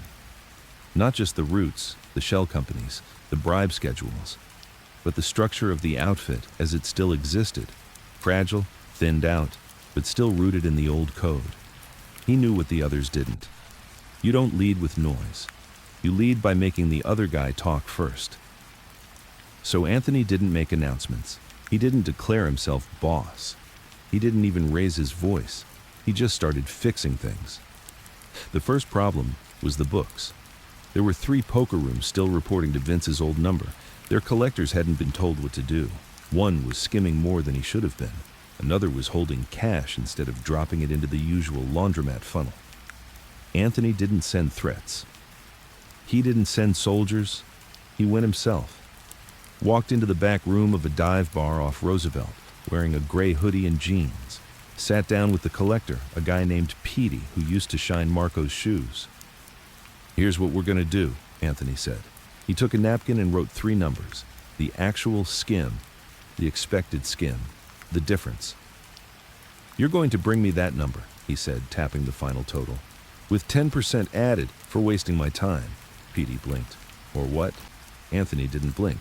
"You think because Vince isn't answering his phone, this system turned into a democracy?" Petey didn't reply. "Do it, or the next conversation we have won't be arithmetic." And that was it. No yelling, no guns, just math with a pulse. From there, Anthony moved quickly. He rerouted cash through a different dry cleaning chain to avoid digital audits. He closed the car lot Vince used and replaced it with a self-storage front, cleaner, more defensible. He moved low-level runners into maintenance jobs at city buildings, got a girl inside the permit office, used her to delay 2 investigations. The system held. More importantly, it went quiet again. That silence, that rhythm Joe taught Vince and Vince passed to Anthony, began to hum again. Not loudly, but steadily. It was working. Until Lorraine Beck came back. She didn't knock on doors. She didn't make arrests. That wasn't her game anymore. She went to the media, a leaked memo. A retired detective quoted anonymously. Then a local paper headline. "Is the outfit still alive? The ghost of Cicero whispers again." It was enough to cause panic. Not on the streets, but in the offices. The alderman in Bridgeport stopped returning calls. The judge Vince once had leverage over quietly recused himself from 2 cases tied to Anthony's network. And, worst of all, a city zoning file was flagged. Anthony knew what that meant. They were getting close, not to him, not yet, but to the system, to what Joe had built, what Vince had refined, what Anthony was now desperately trying to preserve without drawing fire. He called a meeting, the first in 6 months. It was held in the basement of a butcher shop, old, grimy, and nearly forgotten by time. The men who came in wore work clothes. One arrived, disguised as a garbage hauler. Another pretended to be a plumber. Each one was a piece of what remained. Not soldiers, functionaries. People who moved cash, built paper walls, made order from chaos. Anthony stood before them. No podium, no theatrics. Just his voice, level, calm. "We've survived this long," he said, "because we learned how to not exist." He let that settle. But now someone wants to remind the world we're still here, and if we respond the wrong way, we'll prove them right. A few men shifted. "You're not going to tell us to stand down, are you?" one asked. "Beck's starting fires." Anthony nodded. "That's why we let her burn out." "You want us to do nothing?" "I want us to be ghosts again." The room was quiet. And then the plumber, a man who'd once done business under Aiuppa himself, said softly, "Joe would have approved." Over the next 2 weeks, Anthony took half the system offline, not permanently, just folded it away. Deep, quiet. Cash drops were suspended. High-risk accounts were liquidated, 2 poker rooms were shut down and converted into vacant properties awaiting renovation. Or runners disappeared, lines went cold. It wasn't retreat, it was hibernation. Joe had once called it the long blink, a tactic from the old days when heat got too close. You closed your eyes, stayed still, and let the feds get bored. Anthony hoped that still worked. Meanwhile, Vince, somewhere in the quiet hills of Colorado, was watching everything. Not from TV, not from papers, from signals. He still had eyes, contacts who owed favors, old friends who didn't ask questions. He read the headlines, knew about Beck's play, knew Anthony was moving pieces. He received a message in a plain envelope, just one line. The kid closed the poker rooms, made them ghosts. Vince exhaled slowly. Let the silence answer. He was proud, but also cautious, because he knew what came next, after the fire, after the silence. Someone always wanted to build a throne on the ashes, and Anthony, he wasn't built for the throne. He was built for the system. So Vince wrote a final note, one he never sent, just tucked into the back of the same notebook Joe gave him years ago.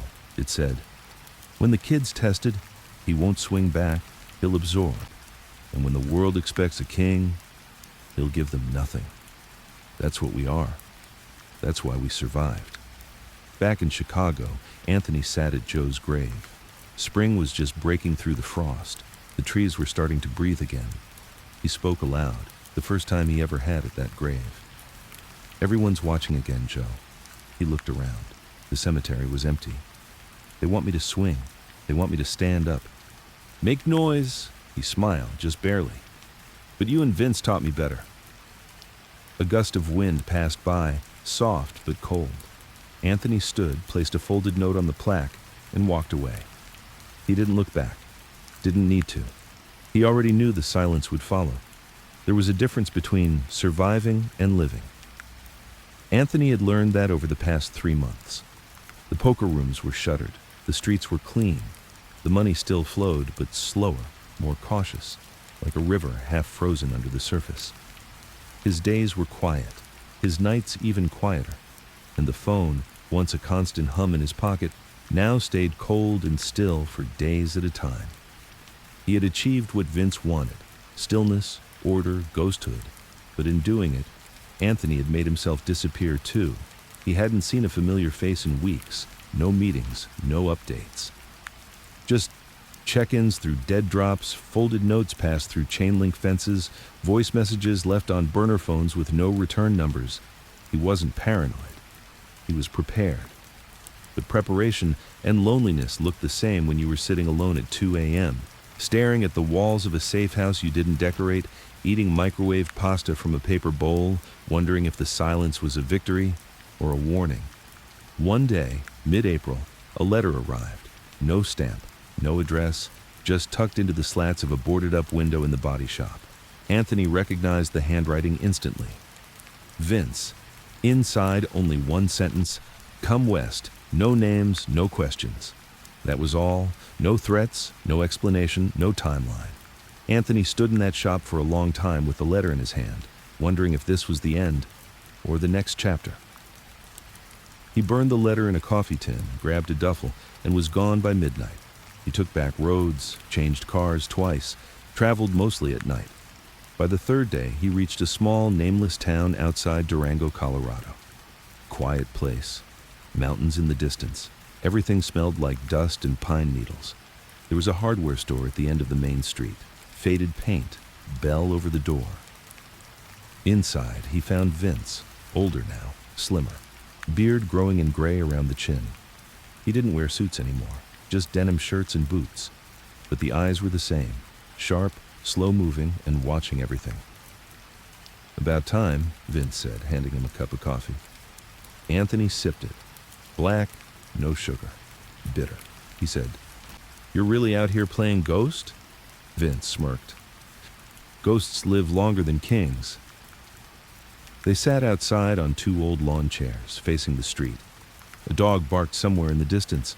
A girl on a bicycle rode past and didn't look twice at the 2 men who had once decided where millions of dollars moved without making a sound. Anthony finally asked, "Why call me now?" Vince didn't answer right away.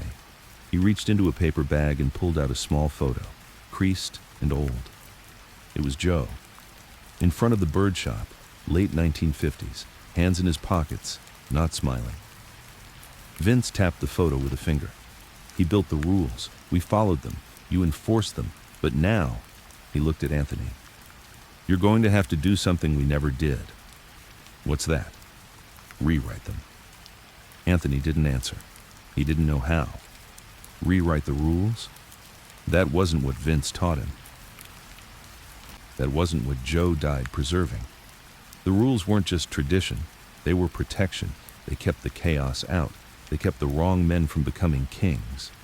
But Vince leaned forward. "Beck's not done," he said. "You think pulling everything back underground buys time, and you're right.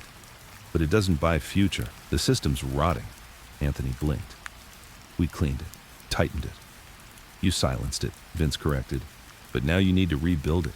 Not with the old faces, not with poker rooms, with structure they'll never suspect." Anthony frowned. "What does that mean?" Vince tossed him another envelope. Inside was a single-page document. A property registration, LLC number, zoning permit, all tied to a new construction company in Joliet. "Untraceable?" Anthony asked. "Enough," Vince said, "and funded, quietly, through 4 banks. Anthony scanned it again. Why construction?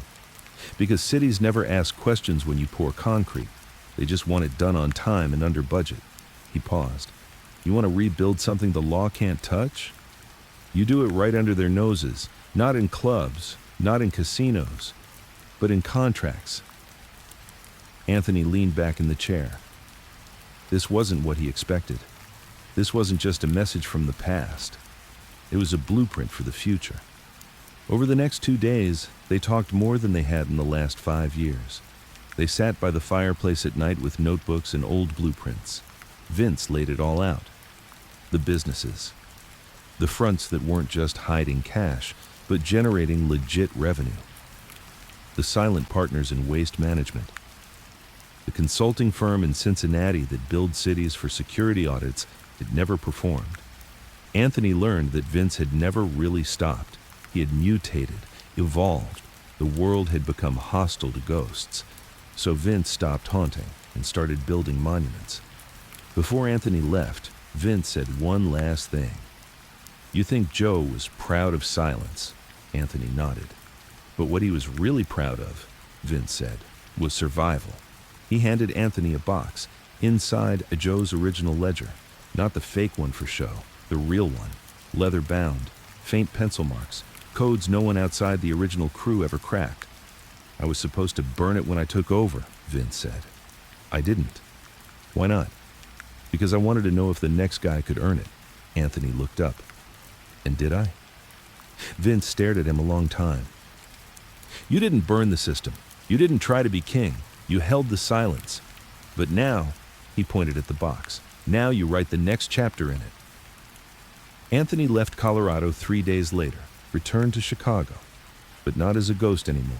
He returned as a builder, a quiet one, a careful one, but a builder nonetheless. He bought the construction company Vince had set up, brought in 2 old guys from the old poker rooms, now as site managers, started bidding on municipal contracts, underbid the big firms, delivered on time, made friends in the planning departments. The outfit? It wasn't dead. It was reincarnating, in concrete, in zoning, in the silence beneath foundations no one would ever suspect.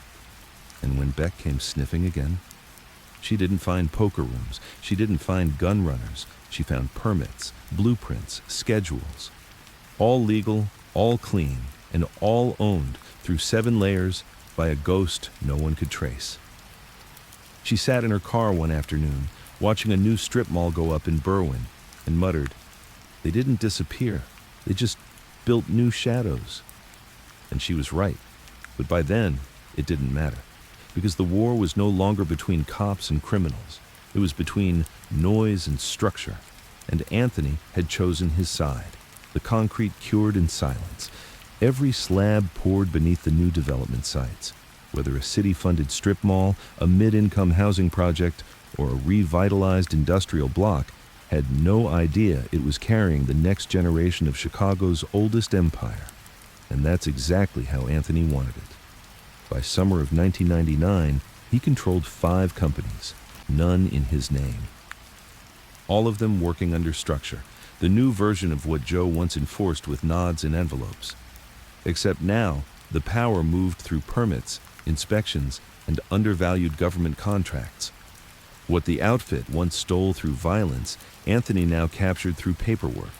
No one got shot, but everyone still paid. The system looked clean. On the surface, Anthony had gone legit. No charges, no dirt. His hands were covered in calluses, not blood. His crew? No more than a handful of men, each wearing reflective vests by day and tailored jackets by night. They weren't soldiers. They were operators. No record, no ego. And for a while, it worked flawlessly. Then came Elias Tervino. Elias wasn't a cop, he was a journalist, freelance mid-30s, former crime beat writer turned independent investigator. He had a small blog called City Veins, mostly read by activists and grad students, but he was good, real good, the kind of good that made powerful people nervous, and worse, he had nothing to lose, no wife, no mortgage, no boss holding a leash. Just time, curiosity, and a nasty habit of showing up in places where ghosts still left footprints. He'd started by looking into a construction bid that didn't make sense. A $2.3 million job awarded to a company called North Yard Infrastructure, despite another bid coming in 11% lower. Digging deeper, Elias found the lower bid had been buried by a zoning review process, one that North Yard had somehow skipped altogether. That's when his radar went off. So he kept going, and what he found was nothing, which scared him more than anything. No pictures of executives, no interviews. No office address beyond a P.O. box, just vague mission statements and board members who only existed on paper. This is too clean, he said to himself. And in organized crime journalism, too clean means you've found something real. Anthony knew about Elias 2 weeks before the man ever said his name out loud. That was the benefit of keeping old lines alive. An old janitor at City Hall still owed a favor. He'd overheard Elias asking questions about North Yard and flagged it. Anthony didn't panic. He simply moved a meeting forward. They met at a coffee shop near Midway Airport, middle of the day. Public. Anthony wore a windbreaker, clean-shaven, looking like a junior contractor, not the invisible heir to the Cicero Code. Elias came alone, backpack slung over one shoulder, eyes sharp, pen already clicking. "You're not on record," Anthony said first, calm. "Not yet," Elias said. "You think I'm going to threaten you?" "No, I think you're going to give me a reason not to dig deeper." Anthony didn't blink. He stirred his coffee once, then spoke. "If you're digging into North Yard, that's your business. But if you're expecting to find corpses in our foundation, you'll be disappointed." Elias raised an eyebrow. "So there's a story?" "There's a history," Anthony said. "That's different." "Explain." Anthony leaned back.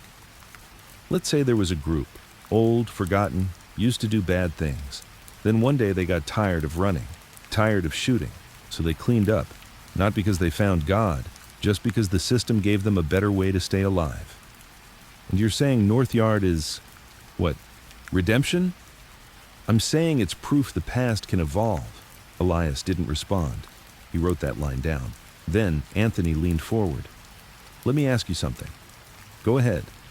If you dig too deep and break the story of how the outfit reinvented itself through legal means, who do you think you're hurting?"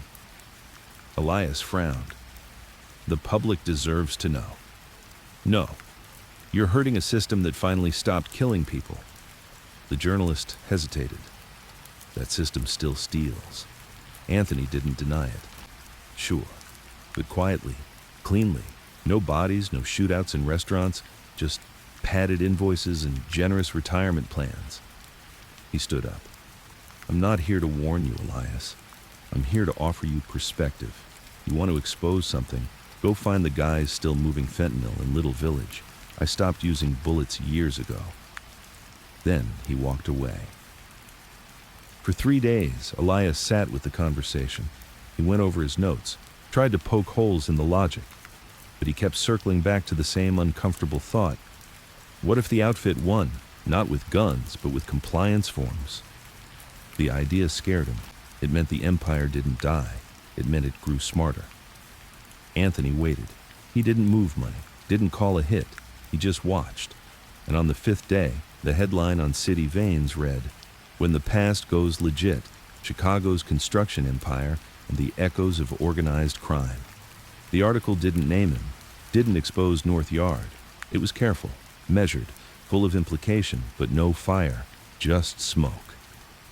Anthony read it at his desk, smiled once, then deleted the tab. He never heard from Elias again, but he knew the article was a warning, not a threat, not an attack. Just a nudge. I see you. And that was fine. Anthony didn't need to be invisible anymore. He just needed to stay unprovable. Late that night, he walked through the bones of a new building on the edge of Cicero. Steel beams caught the moonlight. Workers had gone home. The silence was deep. He stood in the center, eyes closed, breathing in the smell of raw concrete and new wiring. This wasn't a hideout. This wasn't a front. This was his version of the bird shop, not selling parrots, but blueprints, not hiding shipments, but building permanence. He took out Joe's old ledger, the real one Vince had given him, and opened to the first blank page. He wrote, "We didn't vanish, we adapted. We used to hide in shadows, now we cast them. The code didn't die, it changed uniform. Aiuppa would have liked that." Then he closed the book, tucked it back inside his coat, and walked through the echoing stillness of a structure no one would ever suspect was part of a criminal dynasty. Because that's what survival looks like now. You build something real, and let silence own the deed. The contracts were coming in faster than expected. City work, county work, a school district project that would stretch over the next 2 fiscal years. All approved, all under budget, all with paperwork so clean you could eat off it. Anthony's version of the outfit didn't run on intimidation or street taxes anymore. It ran on deliverables, and no one dared to question results. North Yard Infrastructure was now the face of efficiency. Behind it, 3 more companies, all tied to each other through 6-layered shells, all compliant with every state audit. To the government, it looked like success. To Anthony, it looked like camouflage, and that's how he liked it. But systems rot from the inside, and the first crack came from a name Anthony never expected to hear again. Frankie Marino. In Joe Aiuppa's time, the name Frankie was so common, you couldn't swing a crowbar without hitting a guy named Frank who owed someone money. But this Frankie, this one was a ghost from Vince's generation.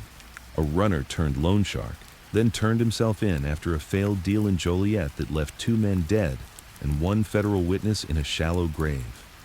He disappeared in the early 90s, presumed flipped, presumed gone.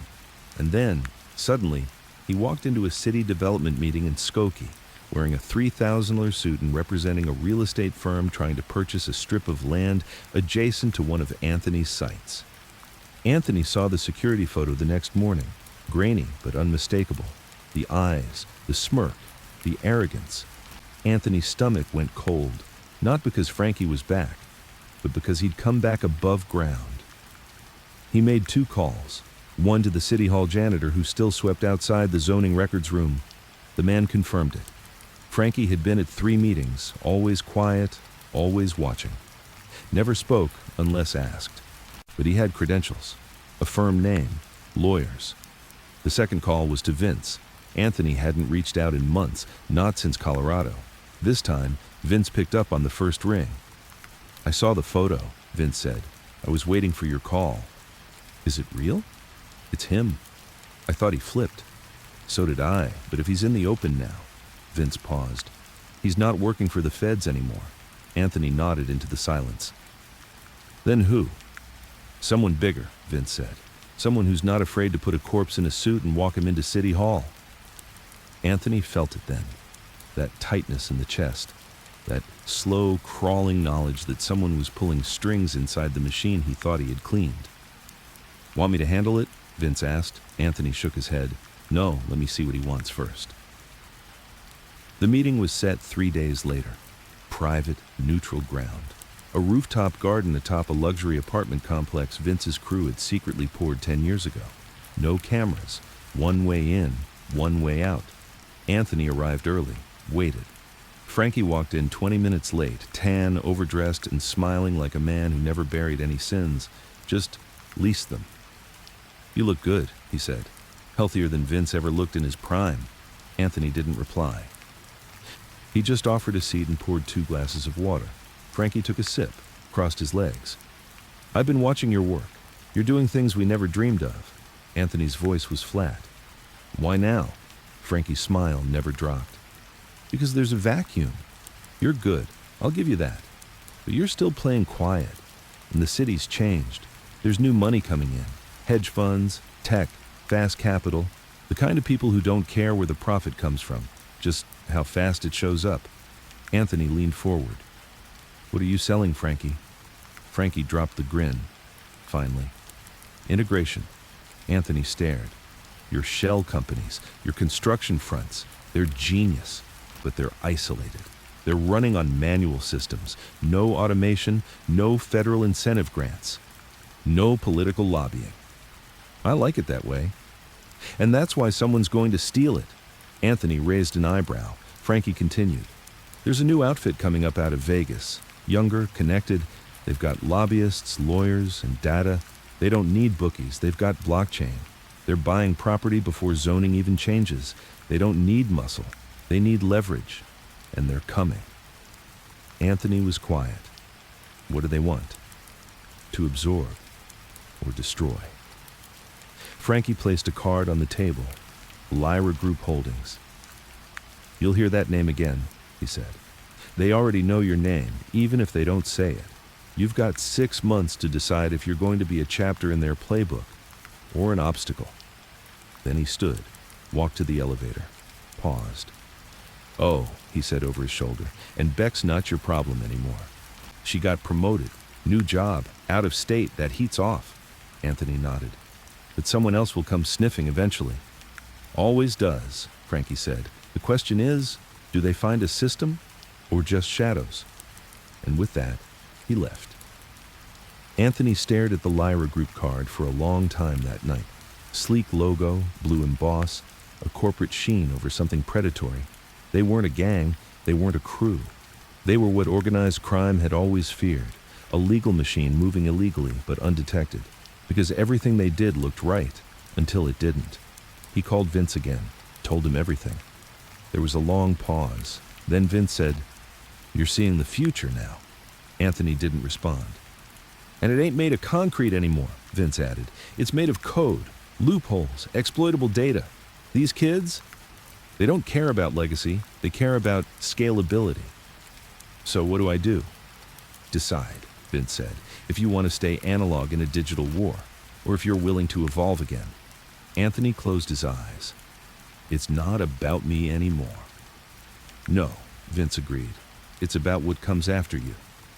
The next week, Anthony met with his accountant, had him pull records on every holding, every shell, every route. They spent 12 hours cross-checking vulnerabilities.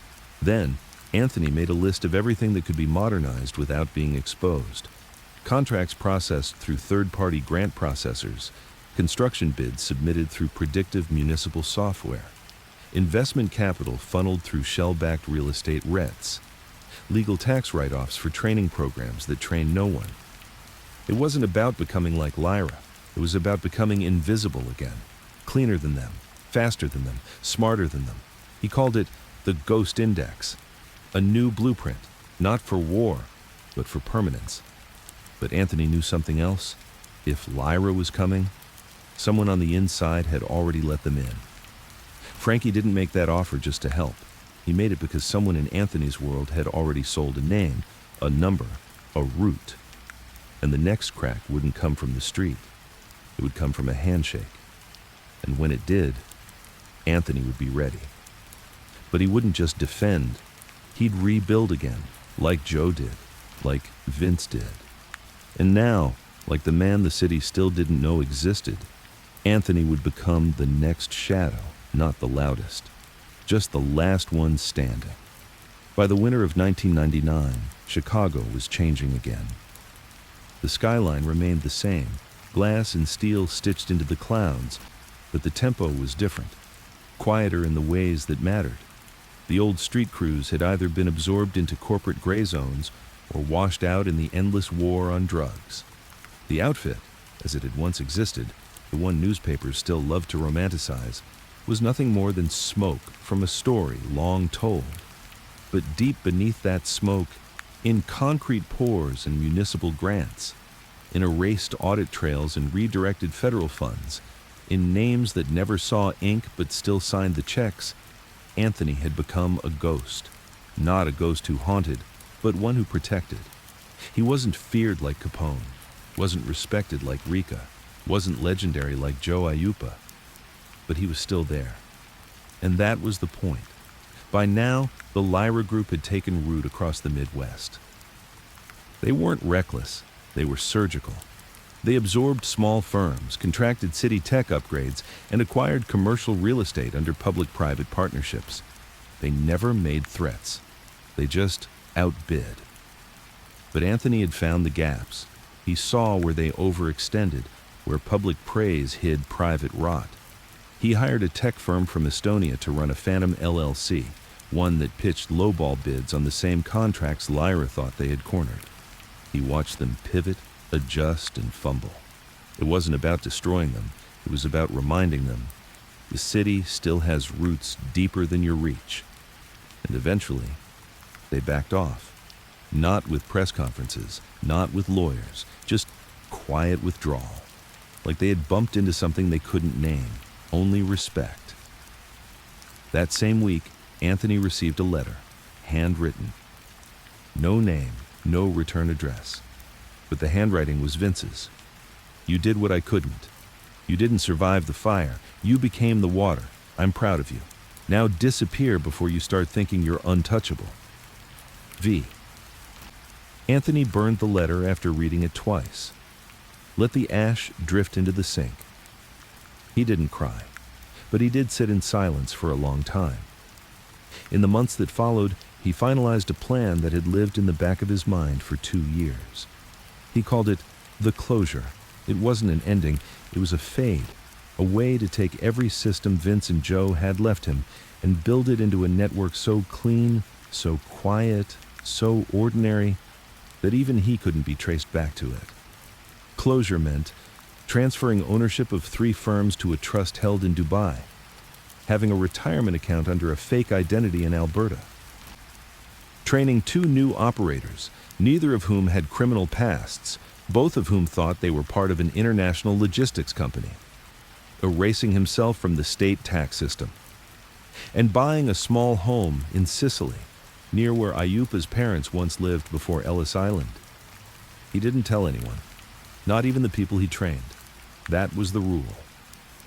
The best ghost leaves no footprints, not even in memory.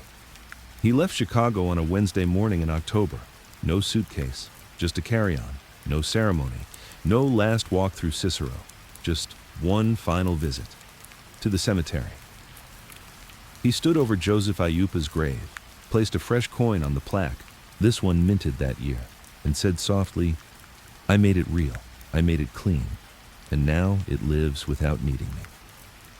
By the time his flight landed in Palermo, Anthony had officially ceased to exist in every system he'd ever touched, and the machine, it kept running, quietly, perfectly, without needing a face.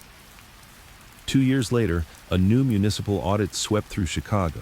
Dozens of companies were flagged, millions in grants were frozen, but none of the firms tied to Anthony's network were touched.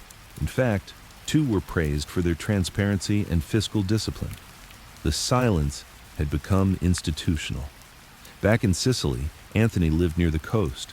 He worked part-time at a marina, ate fresh bread every morning, wrote in a journal that no one would ever read. Sometimes he thought about calling Vince, but he never did. Because he knew, if Vince was alive, he already knew. And if Vince was gone, the silence had been inherited. One evening, Anthony took out the old ledger, the one Vince had given him, which once belonged to Joe. The final page was still blank. He picked up a pen, wrote the last entry. We never wanted to be kings. We wanted the kingdom to outlive the crown. Silence is the throne no one ever sees, and yet everyone still kneels before. He closed the book, placed it in a sealed bag, and buried it beneath an olive tree outside his home. No markers, no plaque, no name, just roots growing quietly over a story no one would ever read again. And somewhere, if you listened closely enough, you could still hear the echo of a bird flapping in a cage, a shop bell ringing in 1930s Cicero, a whisper passed between two men at a poker table, and the long, slow breath of an empire that had never died, only changed its face.